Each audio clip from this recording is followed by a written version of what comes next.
अब शुरू। क्या इस चीज़ पर विश्वास होता है कि अमेरिका में इतना खतरनाक कानून होने के बावजूद भी कोई एक आदमी ने इतना बड़ा नेटवर्क बना दिया? नहीं, मतलब विश्वास होता है इस चीज़ पर कि अमेरिका डॉलर जहाँ जिस आदमी का पूरा एक आइलैंड ही था। क्यों? क्योंकि उसने सबको खरीद लिया था। कैसे? पैसे तो सबके पास है, और क्यों नहीं खरीद पा रहे थे? वो सबको सुकून दे रहा था, जन्नत, स्वर्ग। वो स्वर्ग इस पृथ्वी पर दिला रहा था उन लोगों को। वो सिर्फ एक चीज कह रहा था, पैसा कमाओ और मेरे पास आओ, अमीर बनो, मेरे पास आओ, मैं तुम्हें वो दूंगा जो तुमने कभी सोचा भी नहीं होगा। बाहर यह चीज मिलना मुश्किल है क्योंकि हल्ला हो जाता है। तो उसने एक पूरा का पूरा आइलैंड ही खरीद लिया और उस पर एक ऐसा काम करने लगा जिसकी वजह से उसके अरबपति लोग खुश हो गए। मैं बात कर रहा हूँ जेफरी एप्स्टीन। साला भाड़वा, गाली भी कम पड़ेगी इसको।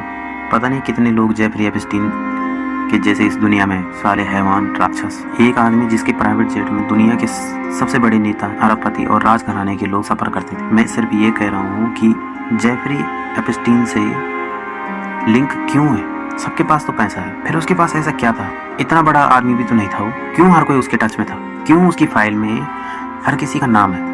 जितने भी बड़े बड़े उद्योगपति, लखपति, अरबपति, बड़े बड़े राजघराने के, ये अरबी लोग साले औरत देखी नहीं, नंग टूट पड़े। जहाँ नंगी औरत मिली टूट पड़े। छोटी छोटी बच्चियों को बलात्कार करो, फिर काटो, फिर खाओ। इसके बाद दुनिया के सबसे बड़े नेता, अरबपति, राजघराने के लोग क्यों आते थे? इससे लिंक ही क्यों था?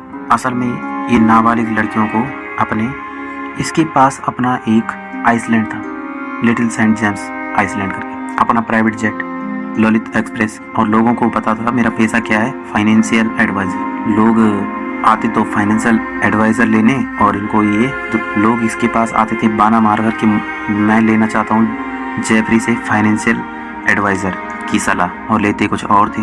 तो जेफरी दुनिया से क्या कह रहा है कि अमीर बनो और मेरे पास आओ। और फिर ये करता क्या था ये साला भड़वा? ये पहले उन्हीं अपने दोस्तों को बुलाता था, उन्हीं से लड़कियों का बलात्कार करवाता था, फिर उन्हीं को काट कर खाता था। कितने लोग जुड़े होंगे साले इसके साथ, इसके नेटवर्क में? कहाँ से वो लड़कियां आती थी? कौन उनको पास करवाता था? समुद्र के रास्ते वो आते होंगे। इतनी पुलिस है, इतना बिना परमिशन के एक चिड़िया तक नहीं उड़ सकती है, तो लड़कियां वहाँ कैसे पहुंची? पूरा का पूरा सिस्टम जुड़ा हुआ है उसके साथ। सब कुछ खरीद लिया उसने। 2008 में जब वो अंदर गया था, उसने सब कुछ खरीद लिया था, सबको पैसों से खरीद लिया था। लेकिन जब बात ज़्यादा ही बाहर हो गई, तब जाकर उसको 2019 में जेल में डाला और उसको वहीं जेल में ही मार दी। इतनी हाई सिक्योरिटी, कैमरे खराब, सब कुछ उसी दिन होना था। गरीब आदमी यही कहता है भगवान होगा, भगवान सबका है। हाँ, भगवान होगा। कहाँ था भगवान उस दिन? इतने सालों से कहाँ था? कब से चल रहा है सब? कौन सी सुख? क्या सुख? सुख खुशी मिली होगी तभी तो किया होगा उन्होंने ना।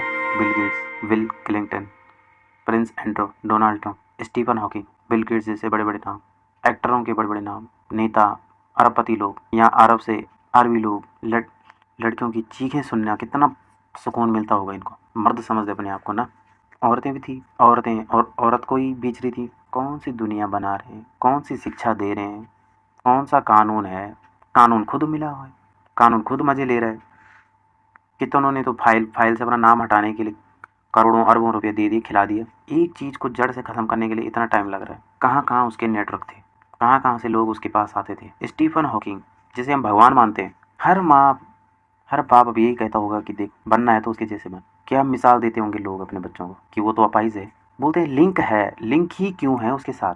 वाई? दुनिया में सब मर गए क्या? बस उसकी फाइल में नाम क्यों है? जब तो गए होंगे तभी तो नाम आया होगा, जब तो कुछ किया होगा तब तो नाम आया है। ऐसा नहीं है कि सबको पता नहीं था, सबको पता था। 2008 में जब वो जेल गया तब क्या सबको पता नहीं था? ये ऐसे ही चलता रहेगा। जो अमीर है वो मनमानी करेगा बहुत बुरी तरह।